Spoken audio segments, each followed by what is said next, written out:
Salve paz e bem, mais um Papo de Padre com a sua presença e companhia. Muito obrigado. Estamos no percurso das Três Santas. Semana passada, no programa passado, nós falamos sobre Santa Leopoldina. Quer conhecer? Entra aqui no nosso canal que você poderá acessar e participar um pouco mais. E hoje é a vez de Santa Maria de Jetibá. Uma complementa a outra. Mas vamos deixar que a secretária de Turismo do Estado, Lenise Loureiro, apresente para nós. Santa Maria de Jetibá tem forte economia na produção de ovos, nós temos destaque nacional nessa produção e um povo muito hospitaleiro que está realmente interessado no turismo de aventura, paisagens exuberantes. Nós temos a represa lá que tem um potencial, por exemplo, de remo olímpico que está sendo tratado. Então é conduzir aí o crescimento nesse circuito Três Santos, visitando esses atrativos turísticos de Santa Maria também. Saindo de Santa Leopoldina, 34 quilômetros, nós encontramos a cidade de Santa Maria de Jetibá. Uma estrada belíssima de curvas e também a barragem do Rio Bonito. Belas imagens para poder fotografar.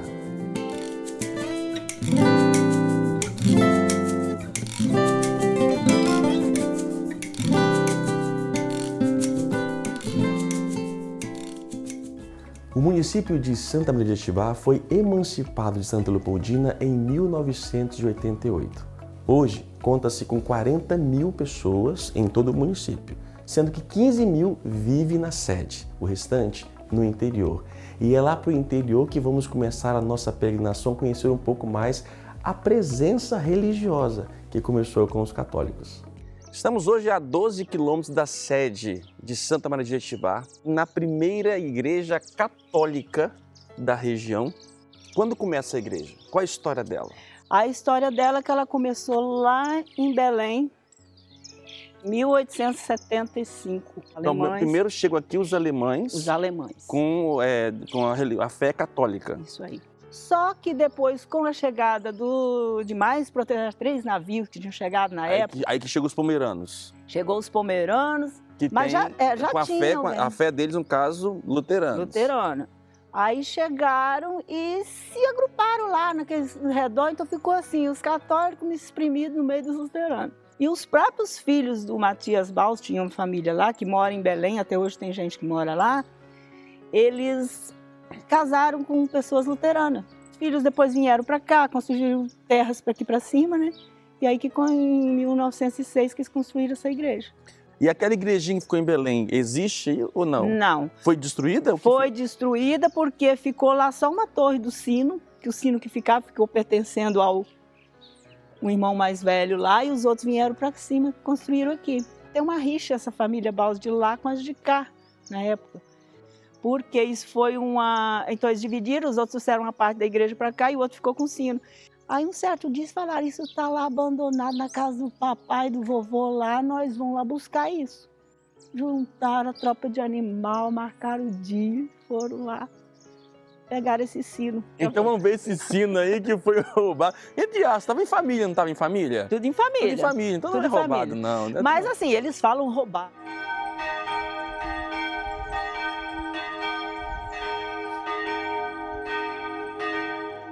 Porque a briga foi tão feia, chamaram o delegado, aí chamaram o padre, aí ele foi lá e falou, gente, mas esse sino, pelo certo, ele pertencia à história da Igreja Católica, e não para você que já está aqui, vocês já são luteranos. Vocês deixem esse sino lá, já que pertenceu à família católica, deixa ele lá, e a gente eu vou fazer uma bênção nesse sino, e ele vai se chamar São Miguel em homenagem ao seu pai, que era tão católico, que então, veio... Um sino que tem nome, foi batizado de São Miguel. E hoje, então, está em paz, desde então ficou em paz. Sim, está em paz, mas muita gente aqui na comunidade, eu já comentei, aí eles discordam, eles falam que não é, né? Que não é o quê? Não, isso não é verídico, porque a comunidade não sabia, era só os chefes da igreja, a panelinha que fizeram isso aí, né? Não vai criar outro problema, mulher. Vamos conhecer um pouco por dentro dessa igreja? A famosa imagem, então, de São Sebastião, essa aqui é do princípio da comunidade. Do princípio da comunidade, que veio lá de baixo, da igrejinha. Isso aqui foi restaurado há pouco tempo. Foi restaurado com a reforma da igreja. Foi mudado os bancos, o próprio andor também, que tinha as imagens, né? Que a gente mostra agora também. Está tudo guardado na comunidade. Uma comunidadezinha bonita, pequena, mas bem singela.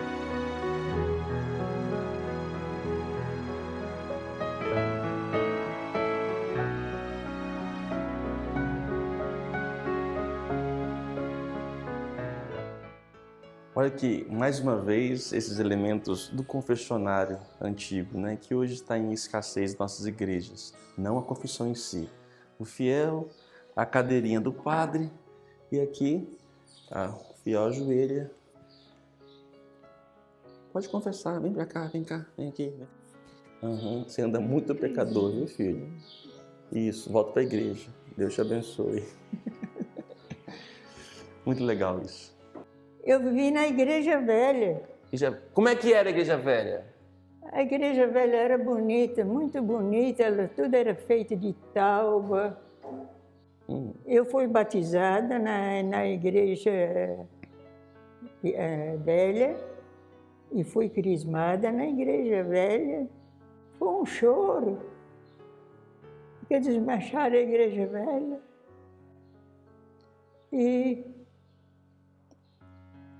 E construíram a nova, né? Não tem uma coluna, nada, só de tijolos.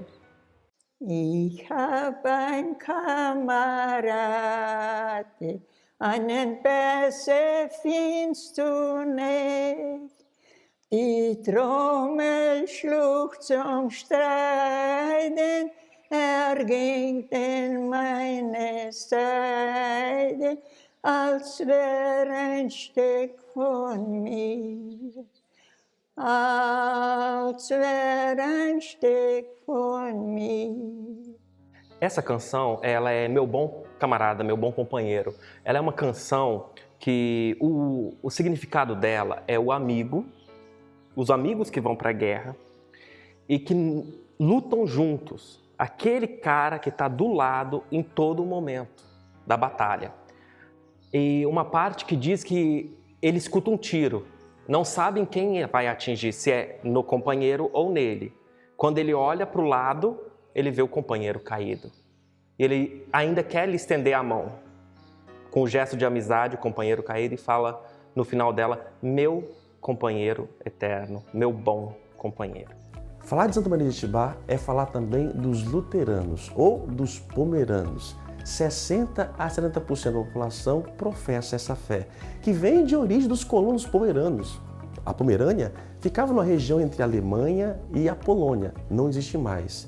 E vieram para o Brasil em 4 estados. E o maior estado do Brasil que temos pomeranos é aqui no Espírito Santo e a maior parte em Santa Maria de Itibá. Vamos conhecer então um pouco a história do povo pomerano e a fé luterana.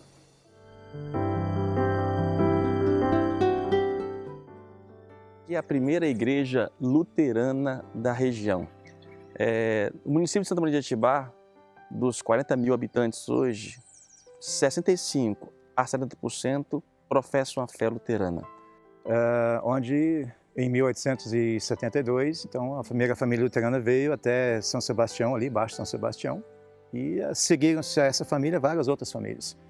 E aí, com o tempo, isso não demorou muito, o desejo de fazer um local aqui, uma estrutura paroquial aqui, né, uma igreja nessa região alta. Inicia a construção em quanto? Em 1881. 81. Em 81, ali começou a questão da fundação. Em janeiro de 82, 6 de janeiro, inclusive uma data que é celebrada hoje, foi feito o lançamento da pedra fundamental. E em 28 de setembro de 82, a inauguração do templo, sem a torre. Elas ainda mantêm no centro o altar. Sim. Em muitas igrejas protestantes mais atuais, pentecostais, assim por diante, nós não temos mais o altar. A questão do altar, ele sempre tem um lugar de destaque, de fato. Então, em torno, né, do altar, acontece também a ceia, né, a comunhão. E a pia batismal tem o seu lugar de destaque também, né, em todas as comunidades. Então, passa-se pela pia batismal, pelo batismo, ao chegar-se ao altar. Então, questão dos sacramentos aqui ressaltados. E o seu pai foi pastor? O senhor cresceu aqui? Eu cresci aqui, na Seu verdade. pai foi quantos anos pastor aqui? 32 anos. 32 anos? 32 anos. Ele foi o primeiro pastor brasileiro, formado no Brasil, depois de uma leva de pastores alemães. A língua pomerana ela é usada nos cultos, português bilíngue, né?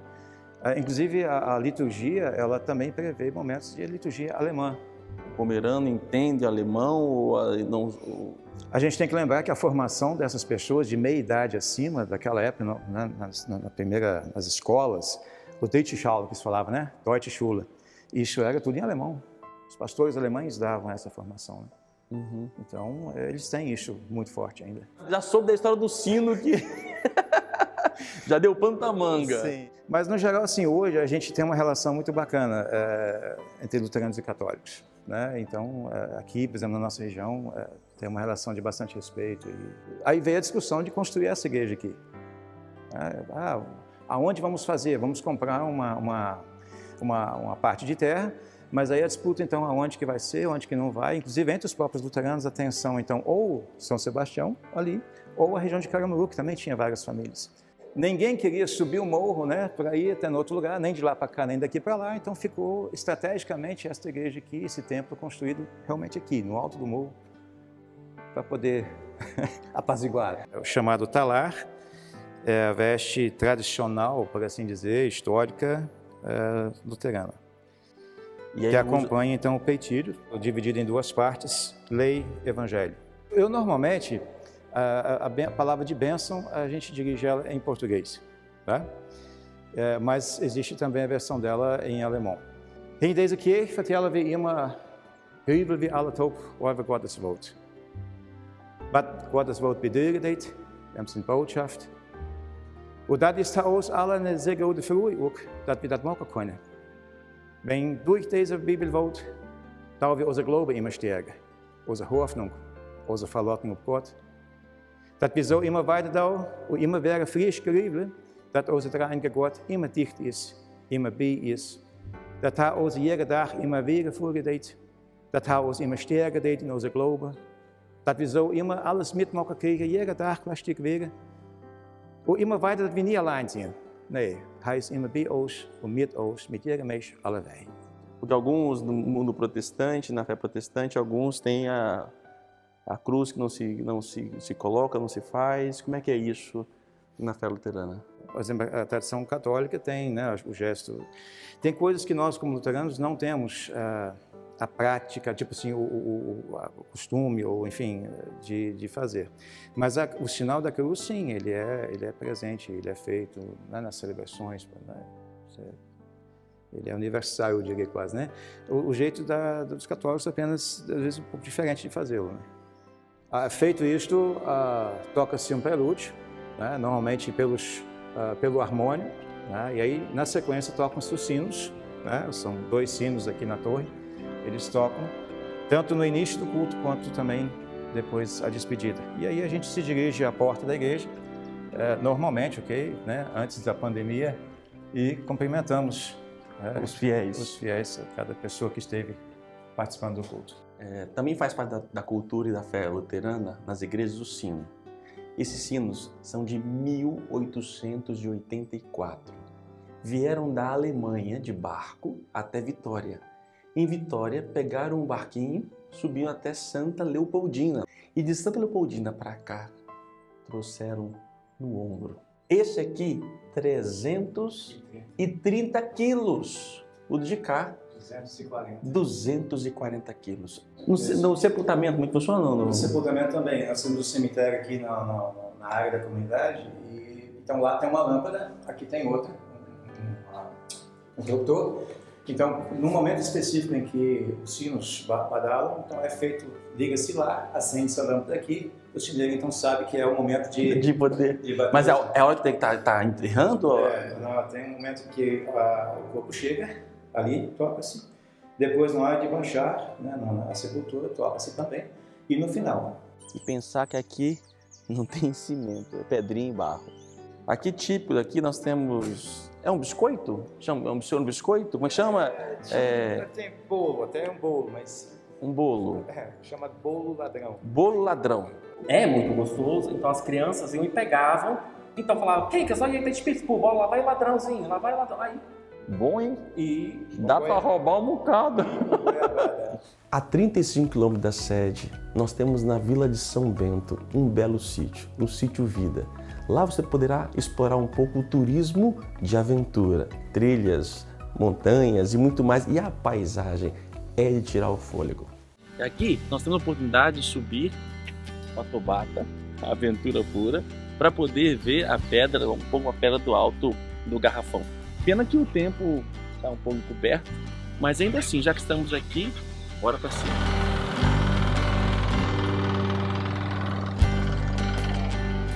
O estado do Espírito Santo é o 5º do Brasil. E aqui é onde nós mais encontramos morangos sendo cultivados, né? Morango de... Área coberta, né? Coberta de morango, né? E dá vontade de comer realmente. Exportado pro Brasil inteiro, né?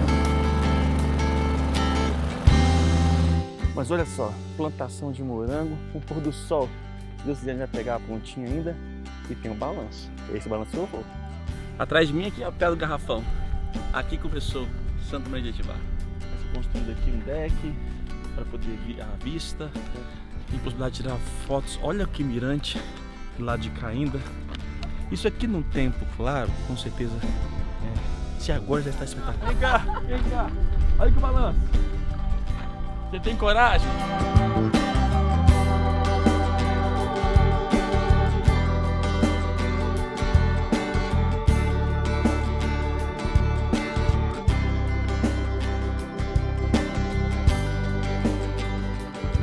Pico da Bandeira para lá.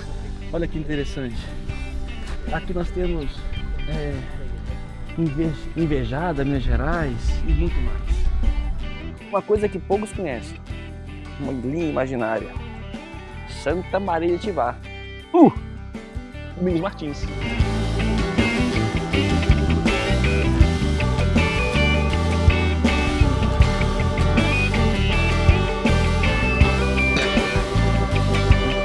Fácil se apaixonar por aqui.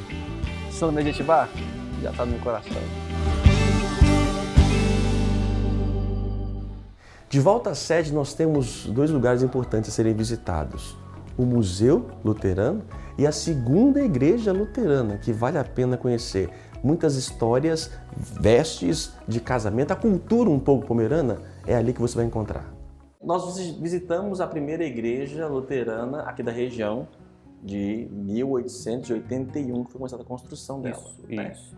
E não existia a sede. Não. Então a sede vem depois. Vem depois. Então, que essa igreja que nós estamos vendo aqui agora. Essa é a segunda igreja luterana. Que é filha de Jequitibá. Se não fosse a fé, não tínhamos chegado hoje onde estamos.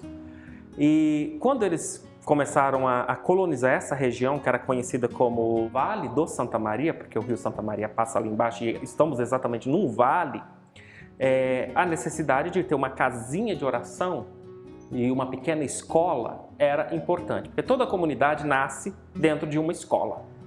E ali dá até para ver nitidamente uma imagem de como era a primeira capela escola aqui. Em 1904, né, a decisão daqui da comunidade se tornar paróquia autônoma, se separar de Jequitibá. O pastor de Jequitibá vinha 2 vezes por ano para cá. Ele tinha muita coisa para fazer, então ele vinha 2 vezes por ano. Então eles precisavam de mais cultos, mais cerimônias, casamentos, confirmações, batizados. Tudo isso acontecia, a comunidade não para, a vida não parava. A capela pequena, ela ficou aqui até 1917, quando deu início à construção do atual templo. Que é esse templo aqui. Que é do lado aqui desse museu. Exatamente, foi inaugurado em 1918 esse templo. E um fato curioso, eles construíram a igreja nova em cima da capela menor. E dessa segunda capela, no caso, a gente ainda tem o altar. Uma coisa que me chamou a atenção aqui desse museu é vestido de noiva. Exatamente. Preto. Preto. O casar de preto tem 3 teorias. A primeira teoria é uma coisa que a gente já deixou por terra, né? É uma prática feudal que acontece em toda a Europa, de que o servo é propriedade do seu senhor. Então, na Europa feudal, era comum a primeira noite da noiva, a noite de núpcia, ser com o seu senhor, não com o marido. O segundo motivo é que considera a morte social. A noiva, a mulher, deixa o seu lar, a sua família, e constitui uma nova família. Assim, a que é a mais aceita, e assim que a gente particularmente defende, é a questão histórica e lógica. Os noivos, eles são o destaque da festa. Se você olhar em todas as fotos de casamento antigo, pomerano, que a noiva está de preta, todo mundo está de branco e só ela está de preta. Ela tem que ser o destaque. Não existiam tecidos coloridos com muita facilidade, ou era branco ou era preto. Então, é uma teoria também. E a questão do vestido ser utilizado para outras ocasiões depois do casamento. Ah, precisa reutilizar. Exato, é o reaproveitamento. Mas aqui, hoje não tem mais isso não. Sim, usa-se vestido. Hoje ainda? Sim, é A comum. noiva? A É? noiva. Na sexta-feira, que é o casamento quebra-louças, o tradicional quebra-louças, Ah. a noiva vai de preto. Além de outras coisas que nós temos também aqui no Museu História, né, que mostra aqui fotos, diferente de túmulos também, né, que nós temos aqui dos cemitérios. Uma coisa interessante, Renato, consegui para nós aqui. Então, esse é uma lápide que foi recolhida em um cemitério por autorização da família. De um lado, ela está em alemão. Hier ruht in Gott Albertina Kepp, geboren Grünewald, geboren in Sei. E do outro lado, está em português. Com a proibição da língua alemã na Segunda Guerra Mundial aqui no Brasil, algumas pessoas com medo, além de esconderem os documentos que estavam em alemão, registros, e provavelmente a família com medo do túmulo ser danificado, destruído, tiraram a placa em alemão, escreveram em português do outro lado e colocaram o lado em português. A economia da cidade está baseada na agricultura. Nós temos ali morangos, ovos e, por falar em ovos, são mais de 21 milhões de galinhas no município. É muita galinha. São mais de 200 granjas. E tudo começou com a família Berger, com 500 galinhas simplesmente. E para aproveitar, o estrume. Além disso tudo, uma feira municipal é o que há. Há quantos anos atrás começou a sua granja? Em dezembro de 1962. Na época, o entusiasmo foi tão grande que logo em 64 nós inauguramos a cooperativa avícola. E dali veio o quê?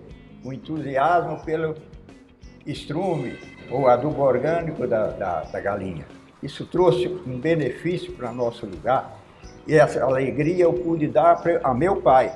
Viveu de titica de galinha. De titica de galinha. Não tenho, olha, é um orgulho que eu tenho em falar. E me falaram que aqui quando se vê um caminhão de estrume, falaram que é o cheiro do dinheiro, não é isso? Cheiro de dinheiro. Na época o consumo era de no máximo 70 ovos por pessoa ano. Hoje se consome 300, acho que é 300 ovos, é por aí. Aqui é um galpão onde as aves de produção estão alojadas.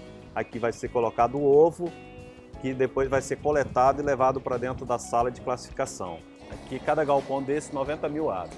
Santa Maria hoje tem de aves, em todo o município, 21 milhões de aves, botando 14, 15 milhões de aves por dia. É ovo de manhã, de tarde, de noite. É muito ovo.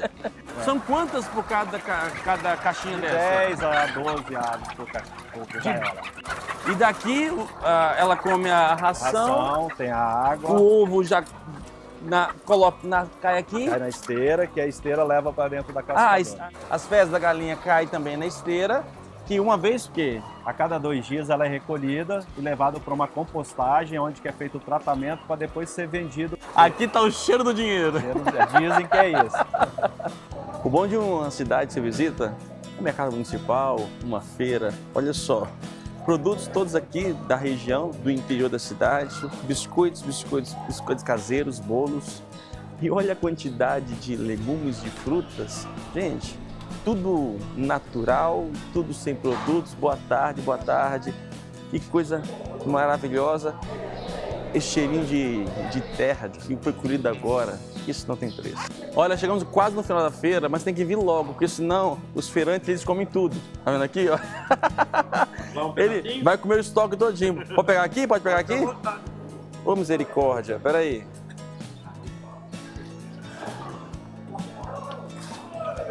Muito bom. Olha o bolo ladrão. Só falar só em português mesmo, porque na língua pomerana não dá não. Ainda na sede da cidade encontramos também uma matriz da Igreja Católica. Embora a população minoria católica, mas ainda existe ali aquela comunidade. E essa paróquia foi desmembrada há poucos anos da paróquia de Santa Leopoldina. Vale a pena conhecer.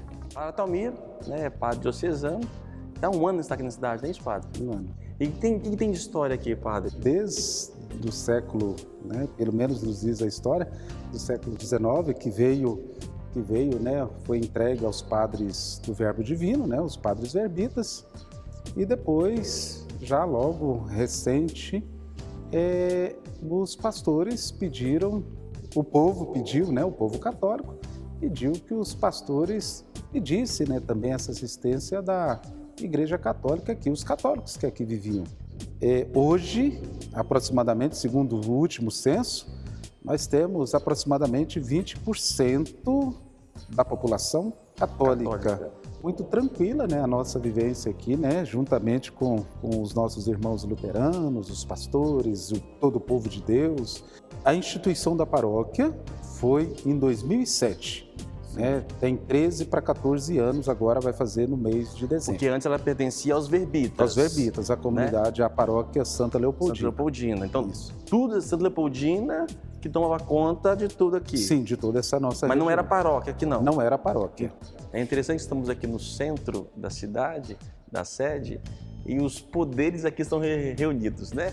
Nós temos aqui a prefeitura, nós temos a Câmara Municipal, nós temos o Judiciário. Então, ou seja, os três poderes. E ao lado, atrás aqui da prefeitura, também um poder religioso. O povo católico de Santa Maria de Etibá, dá um jeito de ir para a igreja, tá bom? Obrigado, padre. Prazer. Satisfação. Alegria ter o senhor e ter vocês aqui. Próximo aqui na Igreja Católica, na verdade, no centrinho, na sede, muitas coisas podem ser vistas a pé, inclusive. Vale a pena conhecer o Museu ao Imigrante Pomerano. Ali você poderá voltar um pouco na história, entender como aquela comunidade, como tudo desenvolveu. E é legal saber que a sede veio depois. Primeiro foi o interior, para depois vir a sede. Vamos lá.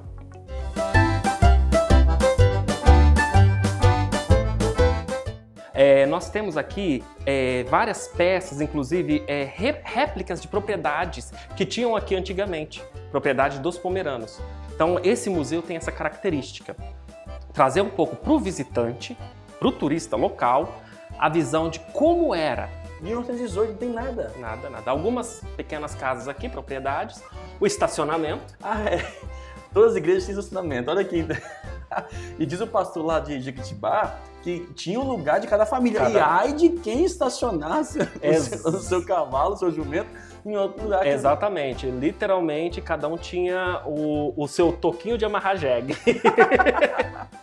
Né? O campanário, a construção da torre, a escola nova, a escolinha antiga e capela já não existia mais. Então, todo esse desenvolvimento econômico da região foi por conta da agricultura e da avicultura.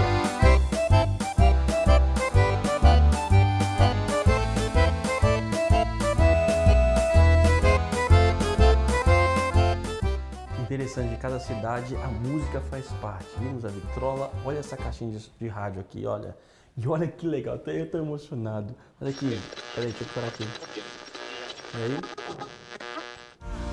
Assim como o sol brilhará, sempre a cada manhã, a glória de Deus sempre. Cara, é de verter lágrimas.